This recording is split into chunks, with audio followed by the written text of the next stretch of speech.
චක්කුකරණි කෙනෙකුට ඇස තිබුණට ඇසෙන හැම දෙයක්ම පෙන්වන්නේ නැහැනේ.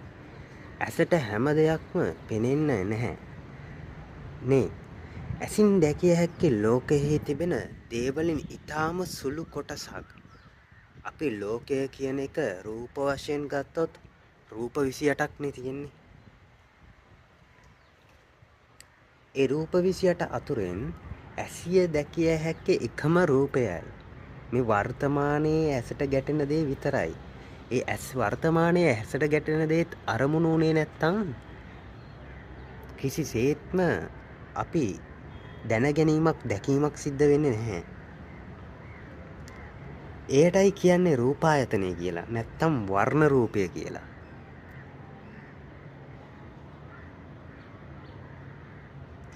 ඇසින් දැකිය හැක්කේ එය පමණයි. ඒත් අප හිතාගෙන ඉන්නේ ඇසින් ලෝකයේ තිබෙන ඔක්කොම දකින්නවා. ඇසින් ලෝකයේ තිබෙන ඔක්කොම දකින්නවා කියලා. එහෙම දැකීමේ ශක්තියක් ඇහි නැහැ. මේ මම නෙමෙයි මේක කියන්නේ බුදුරජාණන් වහන්සේ.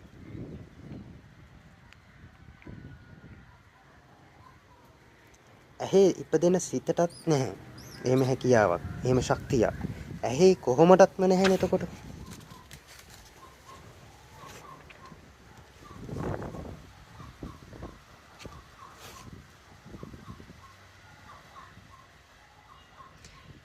මේ ඔක්කොම මේ වාට මේ දැනෙන කරන මේ පේන අහස වලාකුළු මේ වතුර යන මේ සුළඟට වතුර හැදෙන රැල්ල මේ කොළ මාළු ඉන්නෝ දැන් මේ ටිකකට කලින් මේකේ හිටියා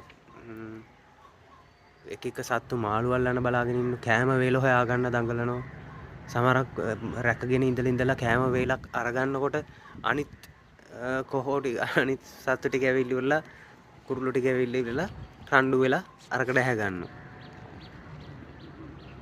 දැන් අපිත් මම හිතුවේ අපිත් මේ බලාගෙන ඉඳලා මේ ඇති වෙන ඔය අල්ලනෝ දැකලා හරි මාළු අල්ලනෝ දැකලා හරි දැන් මීට මොහොතකට කලින් මෙතන ගියා බෝට්ටු නෙමෙයි ඔරු පොඩි යනවා මාළු අල්ලන ඒ අල්ලන එකක් දැකලා හරි අපිට ආසාවක් ඇති වුණොත් නැත්නම් මේ කුරුල්ල අන්න අද කෑම හොයාගත්තා කියලා සතුටු වුණොත් අපිටත් ඔන්න ඔය ඉපදීමම සිද්ධ වෙන්න පුළුවන් නේද මේ ලැබිලා තියෙන මේ වාසනාවන්ත ජීවිතයක් බලන්න කෑම වේල බෙදලා අතට ගෙනත් දෙනවා ඈ ඉගෙන ගන්න පුළුවන් වෙලා තියෙනවා.